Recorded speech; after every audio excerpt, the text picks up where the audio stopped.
support its pride and dignity. Stop the New World Order. Welcome to Panwo TV. I am Ben Emlyn-Jones, and I am joined today by some very, very interesting gentlemen indeed. Some of them you'll be familiar with, others perhaps less so. But let me begin, first of all, with the person you're probably most familiar with, if you watch Panwo TV, and that is Neil Geddes-Ward. Hello, Neil. Hello, everybody. Hi, Ben. How are you? I'm very well, thanks. It's good to be on the show. It's good. Well, this is, of course, Panwo TV, so it's good to have you on the show. I should say. Thank you. Yeah, I've ducked and dived and come over from the Paranormal Peep Show, which is on the Paranormal UK Radio Network, to see some visual things, obviously, because this is a TV channel on YouTube or whatever, and it's going to be a great experience, I hope, because I'll at least be able to see what everyone's been talking about. That's really, really great. Yeah, that is good. It's really cool to be joined by you this evening, and we have another gentleman who is more familiar to listeners of Panwo Radio, but he has featured on Panwo TV as well. It's Marcus Allen. Hello, Marcus. Hello, Ben. Good evening. Great to be here, and to be in sight as well, not just a voice. Yeah, that's right. It's good to be able to see you. I haven't seen you since the Dreaming Saucers conference where you spoke. What a great conference that was, too. That's caused quite a stir in the community, I believe. It has. It has provoked some feedback, shall we say, to which I have provided some counter feedback, and I enjoy doing that very much. My final guest is someone that I've not met before, and I don't think viewers will be familiar with, and that is Scott Henderson. Hello, Scott. Yes. How are you this evening? I'm very well, thank you for joining us. And I think you're our most distant guest. Where are you at the moment? I'm in Ontario, Canada. Oh, right. Well, thanks for coming. Well, not coming all this way, but for speaking to us so far away, because the rest of us are in Britain, and it's a different time where you are, of course, as well. So thanks for joining us this evening. Now, the subject we're going to discuss is a very interesting one, and it's quite auspicious because we're only a few months away now. In fact, we're barely 2 months away from a remarkable incident that was documented by history. And that is the first ever time when human beings have left the Earth's environs and headed to the moon. I'm talking, of course, about Apollo 8, which actually, over the Christmas period of 1968, we're told, headed for the moon, orbited it, and came back again. And it was a big media sensation. There was a lot of, I think they read out a passage from the Bible and from the Book of Genesis and things like that. It was all a big media storm. But we're here to discuss that now. So, who shall I begin with? Neil, would you like to go first? Yeah, I suppose I can sort of say briefly about how we've put this together a little bit behind the scenes for those that are interested. Marcus obviously attended your Dreaming Saucers conference, and I was aware of Marcus's research with the Apollo images, being a photographer that he was. He's got a lot of experience with the Hasselblad cameras, which was the ones used in the Apollo program, and he's obviously done quite a few presentations around the photography, and talks about the Orlis website, which is where you can find a lot further information about this. He's also the Nexus distributor for the UK, which is a magazine I'm sure he'd love us to mention here, so I'm doing it for him. And I thought it'd be a great idea to try and discuss this a little bit on the Paranormal Peep Show with co-host Andy Chaplin. And so we went through a lot of the points that Marcus had raised in other talks, and it was great. But the frustrating thing is that when you're talking a lot about images, if you're on a radio show, you can't always see them. So I was contacted by Scott following our discussions on the Paranormal Peep Show, because we did 2 episodes back to back of discussing that, and Scott showed me some of his research that he's been doing over the years, zooming in on things that you never think to zoom in on, and he's found lots of interesting things. So we thought it'd be a great idea maybe to combine our heads together and try and show this visually for those that are interested around the world into the Apollo program. So that's my part in kind of orchestrating a bit of a get-together, if you like, and Marcus has kindly agreed to come on board along with Scott. Brilliant, that's great. And on the subject of Marcus, tell us a little bit about, well, Neil's already said a lot about you, but how did you get involved in research into the Apollo missions to the moon? It was almost a lifetime ago, at least it was 25 years ago, when I first heard somebody mention the fact that these Apollo photographs, which recorded that seminal event of the late 1960s, early 1970s, were suspicious. And I thought, oh, what a ridiculous thing to say. This is, if anybody was going to say that they were suspicious, so surely there would be enough magazine editors around who were publishing all these photographs, book editors who were printing books with all the photographs in them. Surely there'd be enough people around who would have jumped on this by now. But I decided to have a look at it because, having trained as a photographer, I was used to the film that was being used, the Kodak Ektachrome film, transparency material, the camera that was used by the Apollo astronauts, the Hasselblad 500 EL camera. Very, very good camera indeed. And I thought, well, if there's a problem in the photographs, maybe I can find out and just put this guy right, say, look, shut up and go away, do something better. 25 years ago, I'm still working on it because the evidence appears to be that the photographs have more anomalies in them than reality.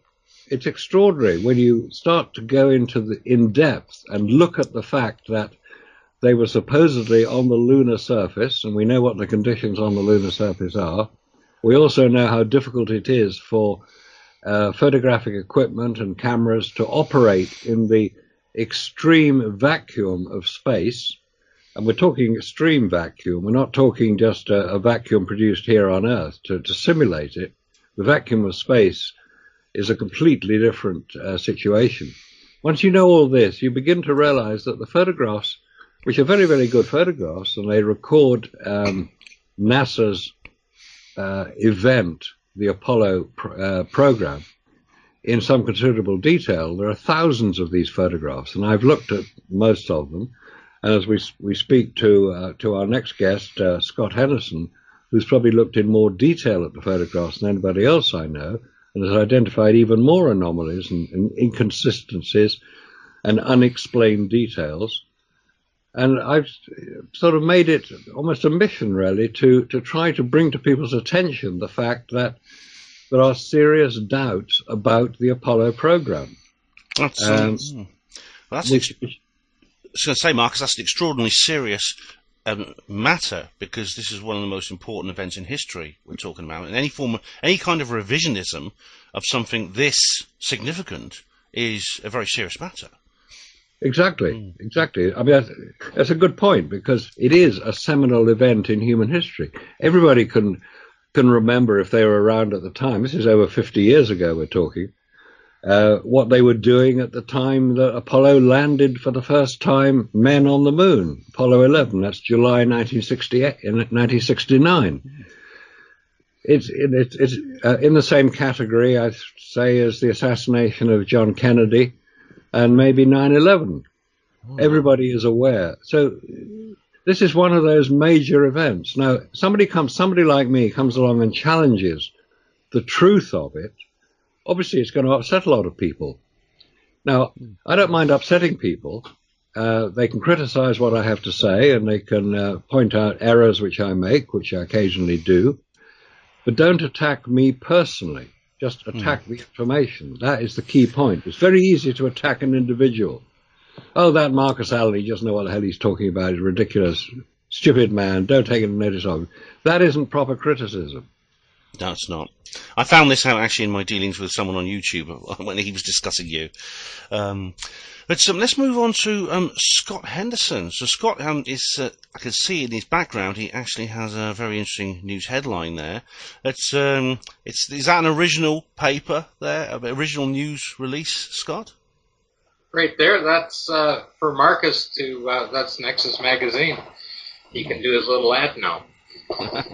Thanks, Scott. Yeah, no, it's great. But it says "Man on the Moon," and it's back to front. That's just a feature of the. You're looking. Sorry, yeah.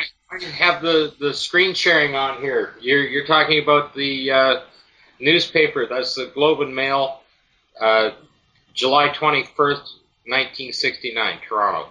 Wow. We're approaching the 50th anniversary of that as well. Of course, it's July next year. It'll be 50 years since allegedly a man actually walked on the moon. So that's, of course, this is something what you might call informational choke points, because when these big anniversaries come up, it tends to focus people's attention on the subject. And I've noted we saw this with JFK a few years ago, and of course there's been several UFO events where we've had similar circumstances. So This, I think, this is probably a very timely discussion, gentlemen. Would you agree? Mm. Oh, Yeah. definitely. It's an important time to be doing it as well, because there are generations that have grown up since the Apollo missions occurred, because they finished in 1972. Nobody's been back to the moon. Nobody's been anywhere near it since then. There are generations who will probably look upon this as historical information, not relevant to modern day. Yes, it's gone. The news cycle has kind of moved on a bit, but we'll certainly come to that, Marcus. But Scott, tell us. We should just ask you a little bit more about what you do and how you fit into all this. Well, I'm retired now, but I spent my entire life working as a chef. I first became interested in space and the Apollo missions back because in 1969 I was just starting high school. And all the science teachers were, okay, it was very much a hype in the news. The science teachers were all over it. So the entire length of time while I was in high school, these events were going on. Okay, and it was brought up basically 5 days a week when you're going to school. The teachers are talking about the newest and latest news, and they were bringing in all the videos for us to watch, all the MIT videos and things like that. We saw them all while we were in high school, you know, and it just carried on from there. I've always been interested in outer space and space travel and things like that. And when the controversies started to come to a head, I really didn't pay much attention to it in 2001 and 2 and things like that, but I've always been reading everything about NASA and space travel and things like that, and by 2008, I thought I better start to take a look at this. The fact that we didn't go was, you know, starting to bother me. I needed to find out for myself. So I first started looking through everything on the NASA site, their articles, their test reports, everything else, and then I got into the photographs. And by 2012 and 13, I pretty much had all of those photographs downloaded, the entire collection of them, and I was putting together something that I really didn't want to see. Yeah, this is. I understand you don't want to see this, and I mean, it sent chills down my spine when I first heard about this, as I'm sure it did yours, Marcus, as you were saying. It's a kind of in a sense it's similar to the Kennedy assassination, where we saw the U.S. president being murdered, and we were given a false story, a palpably false story about how that happened. This, in a sense, in a way, is bigger than that, because this is as it was described, I think Carl Sagan called it the greatest moment in history, the breaking of Earth's bonds. Yes, he did. He was a very good describer and promoter of space travel. And in fact, I use one of Carl Sagan's better known phrases when I do the talk about or discuss the moon landings. Carl Sagan utilized the phrase, extraordinary claims require extraordinary evidence. He was actually referring to a completely different area. He was referring to the paranormal when he said it. But in fact, that phrase can be used to describe virtually any subject. And I use it to say, well, it is an extraordinary claim that man has landed on the moon. Where is the extraordinary evidence to support it? And if you start examining the evidence, not with the emotion of man landing on the moon and isn't it wonderful, and look at those great rockets and look at the tens of thousands, the hundreds of thousands of people who worked on it, they've all come together to achieve our dead president's command that we should land a man on the moon before the decade is out, etc. If you start examining it from a photographic point of view, from a film point of view, from a technical point of view, from a description point of view, you find that the evidence falls away. It does not support it. Now, one can get into all sorts of discussions about, well, if that is the case, who could have done it? and there are all sorts of people put forward as potential people who might have had something to do with it, from Stanley Kubrick to Walt Disney to anybody you care to name who has some standing within the visual image community, because that's what we're looking at. We're looking at visual images, because nobody's been back to the moon to examine the evidence allegedly left there. I mean, you raise an important point about the emotion of it all, because I mean, when you come to discuss evidence, whenever there's any discussion of evidence and looking at things rationally, you essentially have to have a clear head of any passion. You have to look at it impartially. And of course, at the time it happened, which was slightly before my lifetime, it was before my particular lifetime. However, by the time when I was born and growing up, it was still very much a part of culture.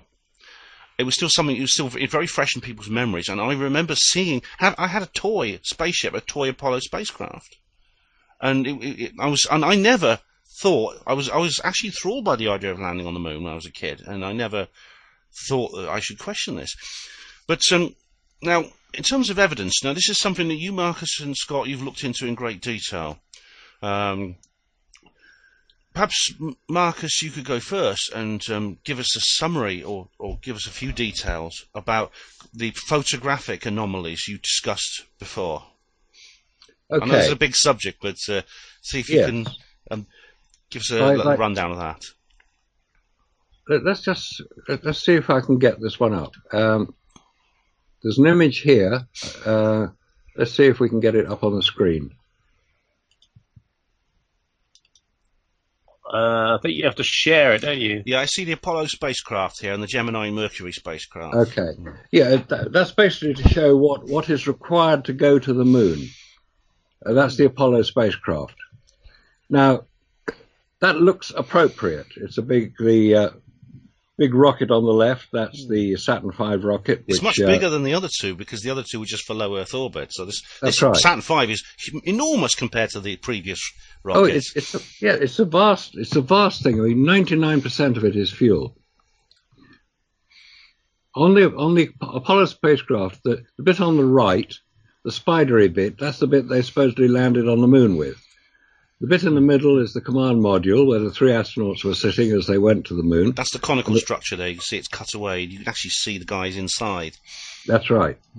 And now, in order to get to the moon, you have to travel through something that many people have heard of, but they don't actually know what it is. It's called the Van Allen radiation belts, named after Professor James Van Allen of Iowa University, who identified them by the simple expedient of having theoretically calculated that there would be radiation in space. He wanted to physically prove it. So one of the very first rockets that was used, the Explorer 1 rocket, he put a Geiger counter on the top of it and sent it up, and sure enough, the Geiger counter started working and recording radiation, and then stopped. And it was discovered that the thing was overloaded. They hadn't set the parameters high enough. So having established that space is radioactive, because that was the reaction, and space is radioactive. Would you expect that? We have one of the biggest fusion bombs in existence, 93 million miles away from us, don't we? You do, yes. So it's producing, guess what? Radiation. All sorts of radiation. Some of it is visible light. That's what we can see. That's how we can see. But it also produces gamma rays and X-rays and photons and electrons and all the other ions that go up there, most of which are diverted around Earth by the Earth's magnetic field.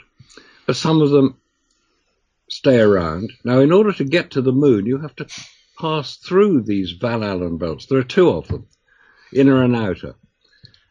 And we're told that the official story is, well, it doesn't matter. If you go through fast enough, you won't get exposed to very much radiation, and it's all very easy, and we don't worry about it because you're protected from some of it by the aluminium craft.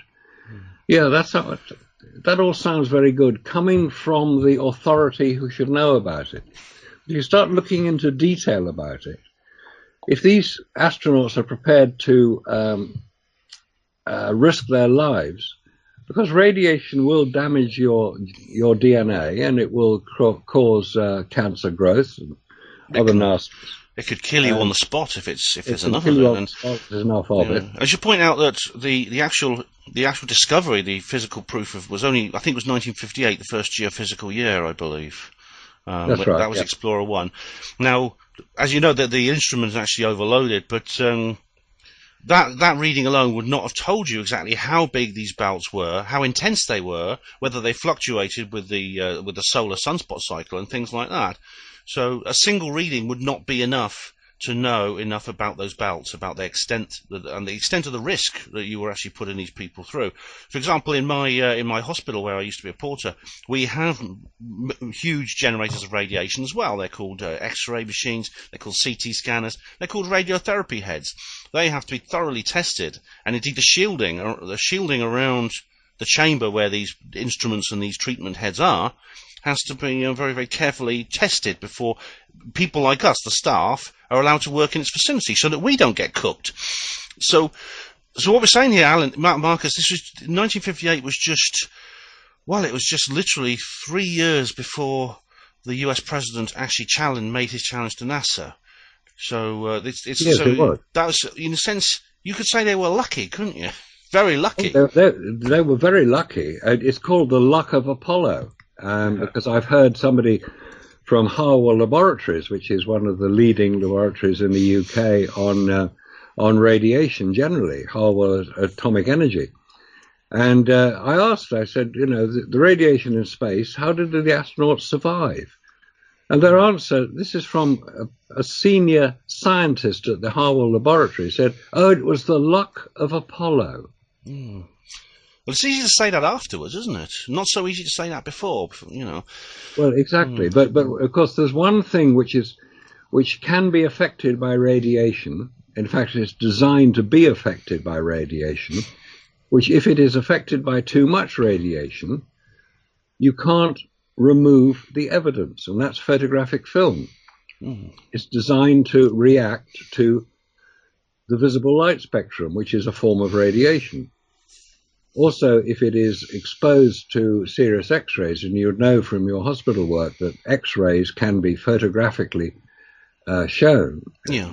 Basically, they just use photographic film to record the X-ray, so the doctors can then examine it and see if you've broken your bone or not. Mm. If you've got photographic film, which they carried in their spacecraft, in the Apollo spacecraft, they carried a photographic film all the way to the moon, walked around on the moon for a couple of hours in the case of Apollo 11, then flew all the way back again, through these radiation belts for a second time. Don't you think there might be a spot of damage visible on the film because the film was not protected? Yeah. Just out of interest, I mean, if you think about the political implications of sending a rocket into space, not knowing exactly what the risks were to these three astronauts, these three brave men who must have been aware of this, and they then were killed on the mission, or seriously injured in some way, by the presence of this dose, over the dosage of the radiation. It would all be on live TV. Everyone would be able to see it. We were all watching it, weren't we? Crouched in front of our TVs at 3 o'clock in the morning. My mum and dad were. They told me all about it. So that would be very, very. Well, yes. In fact, you mentioned a very interesting phrase there: live TV. Live TV from the moon. They even flashed it up. You see the old films, live from the moon. Any radio or television engineer will tell you the sort of power that is required to transmit a television picture. And it's measured in kilowatts, several, even tens of kilowatts. So how much power was carried on the Apollo spacecraft which transmitted these famous TV images from the moon? Well, their antenna looked not much bigger than the kind of thing you used to see on the side of blocks of flats and things like that. Exactly. And that was supposedly pointing generally at the Earth. So how much power would be required to transmit through it? Now, the maximum power available on the Apollo spacecraft, and in fact, Scott can actually confirm this by the research he's done, is in the order of 4 kilowatts. And that was from batteries, which didn't have any solar panel to regenerate them. So if the battery started to run down, there's not a lot you could do. It's like trying to start your car with a flat battery. It won't work. And you had to have enough charge in the batteries to make sure you could use the instrumentation would work, so you could get back home again. Well, exactly. I mean, getting back home was quite an important part of what they were trying to do. Well, it's obvious. I mean, it'll be pretty awful. I know that some Curious Droid, the YouTuber that is not my twin brother. I know he looks like it. He's not. He does. He looks just like you. He uncovered. Yes, it's not me. It's not being trolling, but he uncovered through the Freedom of Information Act a document from NASA that was basically instructing Mission Control what to do if the astronauts got on board the craft or the ascent stage, the lunar module, pressed the buttons, tried to start the rocket motor, and nothing happened because this had not been tested before. So they would. Was it called the AA? There was absolutely no rescue. There's no rescue plan at all, and they were so far from Earth. They would just shut off all communications, and the astronauts apparently had poison capsules which they could take, which would kill them painlessly, because they only had enough air for a few hours. And then the president would have to come on TV and say, "I'm really sorry, but these poor guys." Someone even wrote a speech, So it was an incredible risk. But perhaps we could carry on. Scott, you yourself have also looked into this. And what have you found out resulting from the Apollo mission and your research into it? Well, the farther you look into it, the more you realize the impossibility of it, the sheer vacuum of space alone, and to try and create a seal on even the door seals when they're going in and out, and like they're going in and out of the craft like three times during the Apollo 17 mission, right? These door seals at that level of vacuum, even a fingerprint will compromise the seal. And you don't want to get a leak. You were talking about you would have a leak in the spacecraft and the right. Right. You wouldn't be able to pressurize it. They're crawling in and out of there with dirt all over their suits, straight across it. When you start to think about little things like that. Okay, and I call them errors in simulation. Right? They simply never tried to simulate the vacuum of space at any given time during the videos or in the photographs or anywhere else. Yeah. The Apollo lunar module was tested in orbit, but it was not actually. I don't think it was manned. There was no astronauts inside it. I think they did a test, but as far as I know, they didn't open and close or actually use the airlock system at all. And, it was on the Apollo 7 mission did test it in low Earth orbit. That was the first time that the Apollo capsule had actually flown in space. But what Scott says about the vacuum of space, I think, is very important research. The vacuum of space is vastly different from what can be created here on Earth. So they couldn't possibly have tested as Scott says, the seals on the door, the seals in the spacesuit, the seals to prevent air escaping would have been compromised by the dust picked up on the lunar surface, we're told. What would they have done, incidentally, if they'd got on board the...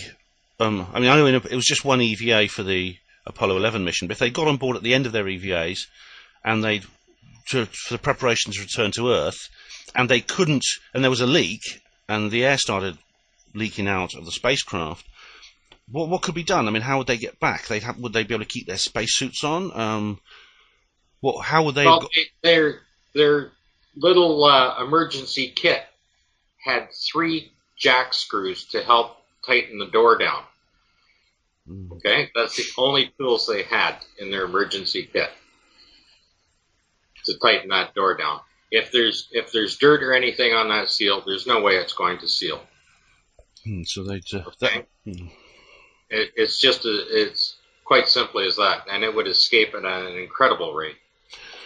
So that would be another nightmare situation. And as Neil said, were they required maybe as part of their procedure to check the doors, wipe them down or something before they opened or shut it or something when they get back in? Was everything like in the plan? Omissions in simulation for audio recording, any other data recording. There's nothing about it at all. They completely omitted the vacuum of space as far as trying to portray it in simulation. Right. Now that's a pretty scary situation again, because you see them with their little packages, their food pouches, when they're sucking on them through the straw. Right? Their little package of Tang or whatever they've got, right? And you realize when they depressurize the craft, that thing's going to explode. Well, yeah, because the pressure inside and to the pressure outside. There's no air back. They're going into a complete vacuum. Everything within inside the craft will explode. Oh, yeah. Their makes feces bags, their urine bags, everything. As they depressurize, all their food pouches will simply explode. It makes that George Powell film, First Men in the Moon, seem quite believable now. which is a complete error in simulation. Yeah. So, they didn't think it all the way through. Maybe they thought they didn't have to, because as we've alluded to, everyone was just so overcome by the emotion of the whole thing, and were so proud. The Americans in particular were so proud of it all that they didn't. It was probably maybe a few years. Certainly, when I was growing up, and this was a big part of our culture. Again, people weren't really questioning it. It was only like when Marcus and Scott and other people come along and start looking at it with a clear head, devoid of that emotion. Enough time's gone past now. We can calm down. The party's over. That this maybe the people who concocted this simulation, this filmed simulation, which is what it was, never really thought that would be necessary, and maybe they correctly judged the rationality of the average viewing public, which is a bit worrying. Well, in 1969, they had no idea that in today's world that we would have this kind of technology where anyone can sit in their own home and download every photograph available, watch every video available. They had no idea that could be happening. That's another good point, isn't it? Because in those days, it was basically a TV screen. It was the newspapers, wasn't it? That's right. Yeah. It's also interesting that in later NASA proposals of going to Mars or the Moon, some of their designs for a similar type of lander that would go on the Moon had the idea where the astronaut would kind of get into a suit which is part of the spacecraft. So it wouldn't necessarily go out the spacecraft, but they'd climb into a kind of suit that's an extension of the craft and stretch out or something, do their little moonwalk and then come back in. So it's almost as if the spacecraft is an extension of the suit. I've seen proposals like that which would eliminate, I suppose, the idea of opening the door and vacuuming the craft every time and things like that, which would remove the risk of anything contaminating the ship and stuff like that. So it's almost like as if the later airlock. That should get us thinking. Sorry, Neil, carry on. Yeah, it's almost as the engineers later on knew that idea of going in and out the craft wasn't actually technically feasible, and were rethinking their whole approach to possibly, if they did go to the moon officially, of landing, and that's maybe the way they would tackle it, perhaps. Now, this is an important point. I know Nexus Magazine has covered this in a series of fascinating articles, but so maybe Marcus, you can comment on this. We're told that the government is planning to go back to the moon. We had Trump and Pence saying this on a stage just a couple of months ago. We had Obama saying it on a stage a couple of years ago. Before that, Clinton and Bush were saying it on a stage. Now, Kennedy said, let's go to the moon. They did it in 8 years. Ever since then, it seems every president has said, we're going to do it again in another couple of years. And I think the latest estimate is 2050. And they have all these they have this completely off the blueprint, new designs. Why can't they just adapt what they've already got? I mean, in the 60s, they were building these things, and they got to the moon, how many times? 6 times? 7 times? All these times. And, so why is it so difficult all of a sudden? It's an important question, isn't it? It's probably the most important question around, because what seems to be happening now, well, not seems to be happening, what is happening, first of all, we've got the president's dilemma. As you say, Kennedy said go to the moon. 7.5 years later, there they were, waving flags, talking back to Nixon, because Kennedy was dead by then. Now, George Bush Jr. Shrub comes along and says, we'll go to the moon again, and then we'll go on to Mars. and we'll explore space and we'll colonize it and take the thing over. And then Obama comes along and says, forget the moon, we're going to go to Mars. And then Trump comes along and says, forget Mars, we just go back to the moon. They can't even make up their mind what they're trying to do. The main reason is that NASA are beginning to find out, because don't forget, we're talking, Apollo was 50 years ago. There is highly unlikely to be anybody working at NASA now who was working for NASA in the late 1960s. They're all either gone to heaven to find out how difficult it is to get anywhere, or they've retired and all they do is promote what they were doing in the first place.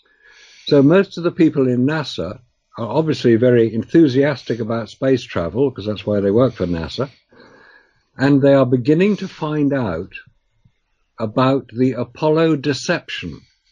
That the whole thing was a misdirection. It was brilliantly done. It was one of the most sophisticated pieces of misdirection and propaganda there's ever been. Books will be written about it in years to come. How Apollo deceived the world. Because now, if we're going to go back to the moon, the obvious thing is, well, why don't you just use what you used on Apollo? It worked then. Sent 9 capsules to the moon. 6 of them landed. 3 of them did. Apollo 8, 10, and 13 didn't land. Well, soup it up slightly, with a few better electronics, but otherwise, why not use the same ones? You see, that's the problem that I've been told that NASA have. The super-duper 21st century electronics are so delicate that they have to be tested in space to make sure that they work. Well, why not use the old stuff they used on Apollo, the old valve radio stuff almost? And the computers they used on Apollo were prehistoric, even by calculator standards. Why not use the special electronics that are hardened against radioactive decay and things like that? For example, we use them in the hospital. The military use them for nuclear facilities, so why not use those? Exactly. That's the question that people are beginning to ask now with increasing frequency and ferocity. It said, look, we can do all these things. You harden electronics, which basically means you're protecting them. You're putting shielding around the electronics within. Same as in hospital environment, you shield the electronics from the radiation generated by the X-ray machine in that case, or by the sun in space. You shield it. But they don't seem to be able to do that. And then we have that cowboy Elon Musk who says he's going to send tourists to the moon next year. Someone's bought a ticket, apparently. Someone's bought a ticket. Yeah, 60-odd million.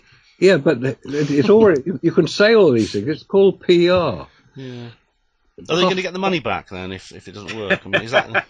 Well, whether he gets the money back or not, I mean, he'll probably not pay it until he's gone. So you pay after his trip. But the point is that Musk hasn't even got a rocket that can launch into space, descend to the moon. I mean, the last rocket he launched was his car to Mars, which is a great PR stunt. And as he said himself, it looks so fake. He said, amazing what CGI can do these days. Now, he was being ironic, I understand, at the time. The point is that a lot of that film of this ridiculous car going into space has to be fake, because why didn't the tires explode? Well, yeah, I mean, it's... unless they're solid tires, maybe. Made specifically for space vacuums and things. Maybe. Well, if they let the air out of the tires... When it was on the launch pad, you'd probably be able to see it. But the point is that if you let the air out of the tires, you can't let all the air out when you're on Earth, because you've got 15 pounds a square inch of pressure here on Earth. And they didn't look flat when it was on the launch pad. I think someone drove it up there, I think. Yes, it was driven up there. But the point is, even if they let the air out, if they then launch it into space where there is an extreme vacuum, and we're not talking just a minor vacuum, we're talking about an extreme vacuum, the tires would explode. End of story. But they didn't. Yeah, that's that's interesting. Can I get in just for a second? Of course. Because I want to make just a little comment about the electronics, the computer electronics that they had. Orion, which is their latest technology, is using 1987 computer. It's a DX100. That's 3 years before a Pentium. That's what it has on board. So that's how advanced they are in their computer technology. Well, so they've come on a bit, but not that much. But I mean, well, that's 35 years old. Yeah, exactly. I mean, it's that's like Spectrum. I know ZX Spectrum that was like that when I was a kid. I remember. So what are they spending the $52 million a day on? Well, what do they spend? What is the 21 billion that they had for the Apollo missions? I mean, it's a bit of a what's the word? Accounting error, isn't it? No, they're spending that to promote it this year. They're going to spend that much this year to promote the anniversary. And auditing needs to be done, I think. Well, actually, one point about the money that is being spent. This is often used. In fact, it's used on military budgets as well. Every single dollar, for a start, was spent here on Earth. None of it was spent in space because there's nowhere to spend it. But the point is that all the money that was spent on Apollo, on Constellation, on Orion, on any of the space programs you care to name, every single dollar of that money pays somebody's salary. That's all it ever does. It doesn't buy rockets. You pay the people to build the rocket. It doesn't buy the aluminium to build the rocket with. You're paying the people to dig the aluminium out of the ground and smelt it and produce the. Every single dollar is paid as somebody's salary, or taxes, or pension funds, or whatever. That would certainly be. So, even the cafeteria workers are paid, and the people who produce the food are paid. So the point is, you can then calculate the number of people who are employed. There were 400,000 people worked on Apollo. They were employed by the various companies that were contracted to produce the hardware, like Lockheed and Boeing and General Motors and Grumman and Hamilton Standard and all the other people. They were all paying somebody's salary, which is a good thing in some ways, because then they weren't producing rockets to go and bomb people with. They were producing rockets to send somebody somewhere else. Yeah. Well, it turns out they had enough money to do both. But this could be certainly an incentive, I mean, for some kind of tacit collaboration on the part of the agency, including the large number of people were involved. And indeed, we know from compartmentalization, for example, the Manhattan Project to build the first nuclear bomb, we know that not everyone involved needs to know every single detail. However, whatever they're saying in hushed voices around the water cooler, everybody in NASA today, nobody in NASA today would ever, I think, say what you've just said, what you gentlemen have just said, and what I've just said, because if your livelihood is dependent on it, it's quite easy. I mean, we've seen this in many, many other examples. It's quite easy to persuade people to be compliant and to be silent. Exactly. It's the easiest thing in the world to do that. And on Apollo, people were not only prepared to go along with whatever story was being promoted, they actively encouraged it because they wanted to achieve what John Kennedy had said. And John Kennedy was one of the good presidents. There haven't been many of them. John Kennedy was certainly one of the good presidents. That's why they killed him, yeah. That's why that's why he was killed. He was a good president. Yeah. But let's just say that's another story for another time. Yeah. But he was very much admired. He was charismatic. The tragedy of his death was what spurred many people to try and achieve what he had asked to be done, i.e. land a man on the moon. Mm. So they were committed to doing it. But don't forget, all the astronauts are military men. Many of the people at the head of NASA were military. But this is relatively soon after World War II, when the military were all dominant, and many people worked for the military. And it's interesting, I find, that a lot of the people from the Air Force who were seconded into NASA to help get the thing running, because after Apollo 1 fire in January 1967, the whole program was stalled, but they still had a deadline to meet. They pulled a lot of people in from the US Air Force who happened to have great skills in remotely operated vehicles, i.e. drones. Oh, I see. That's interesting. Which is something that not many people are aware of, and very few people even discuss. But it's one of those other little key points where when you start examining the whole Apollo story, you pick up on these things and you start putting them all together. And if you do logical thinking and you do proper analysis of the information, not the propaganda version, but the real information, you start to see a different picture emerging from the miasma of disinformation which has been spread around by the fanboys of NASA today who keep supporting it. Yeah, that's very true. And you mentioned Apollo 1 as well. Now this is that resulted in the death of 3 astronauts.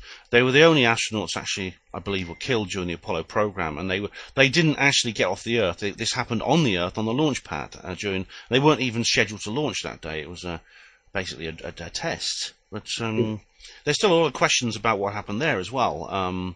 There's a guy called another guy got killed on a railway crossing, I believe, as well. Yeah, there was Thomas Barron. Yeah. He was the man asked to write the report about it, to identify the failings of the Apollo craft as to why the accident happened. And he was killed along with his wife and his daughters when a train hit his car on a level crossing. Yeah. The 500-page report that he wrote about the Apollo shortcomings has never ever been found. The 50-page summary exists, and I think Scott has a copy of it. Scott, you've been looking into this as well, and you've discovered some many interesting things. Now, you showed us a very interesting photograph as well, which I want to come on to, which shows that there has actually been some manipulation of the images that have been published. If you like, I can share the screen. Yeah, please do. Let's see this very interesting image. When I first saw this was when we were talking off the air. It looked to me like one of those double-ended box spanners that is actually in a lunar photograph. And well, you could say that's okay. It's a tool or something, you know. But this is the one you were wanting to look at. What is this white object that we see in the top left? That is the refuge bag at the bottom of Apollo 11. That's where they put their litter. That's feces, urine, and any other garbage, food, garbage, whatever that was ejected after they landed. Apparently, I have no idea how it got out there because I've watched all the videos and there's no way. It's not in the audio. These look all very. It's just down there when Neil comes down, the bag's already there. These 3 images they look very different actually. Which right is the original? The little photograph is the original JPEG. Okay, and those brackets there and that very machined round hole on that is sitting there. On the right-hand side is the first editing job done with the HR version of the JPEG. Okay, and then on the left-hand side is the final version of the HR JPEG. And you can even see the cloning tool that they were using to stamp it out with. So this has definitely been altered, which is very strange. Do we know which publications and which editors might have been behind this? All 3 of these photographs are found on magazine 40, right from the Apollo journal site. Right, so this was actually done when these by NASA itself, when these by Tip T. Yeah, when the editor. Right. Yes, that's very odd in itself, and I know that there's several other examples of this, and I know Marcus has discovered a few. But can I ask Neil a couple of questions now? Neil, sure. You obviously you like myself, you're quite a generalist here, perhaps more of a generalist than these other 2 gentlemen. But how did you come across this information? What, Scott's photos, you mean? Well, all of it, generally, the whole Apollo issue. Oh, let me think. I remember working at a broadcasting place, a satellite TV station company, and someone came up to me and said, "Hey, did you see that program last night on TV about that we never went to the moon?" I said, "What was that then?" And this would be about 2001, 2002, something like that. It was this Fox TV special, I think, that was what alerted a lot of people to the idea. And they were initially talking about the fact that, the general things, you can't see the stars and all that sort of stuff. And I sort of thought, well, I was actually a believer of the Apollo thing back then. I said, well, of course you can't see the stars because you'd have to, shut down the aperture to get the correct level of exposure on the moon. And I've tried taking photographs of the nighttime sky with stars and found it quite difficult. So I was sort of quite skeptical of the whole thing. But then sometime later, I got a library book out, which was, I think, the David Percy and Mary Bennett one about the Apollo and the whistleblowers. That's a great big thick fight. Yeah, and I read that from cover to cover. Found it all very interesting, and that's really what kind of got me thinking a lot more about it. So, of course, with the advent of the internet age and things being online and more videos available to watch, I've become actually quite interested in the whole thing.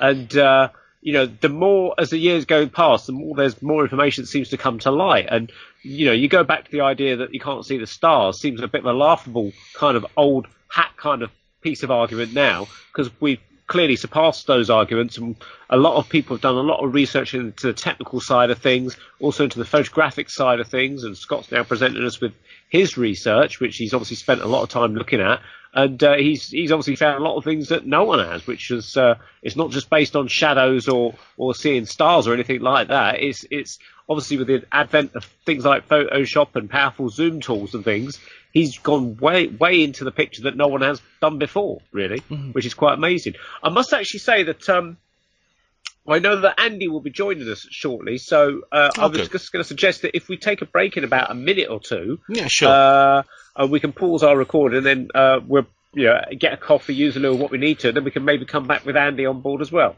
That sounds great. If that's okay with Marcus and Scott. That's fine. Yeah, look forward to that.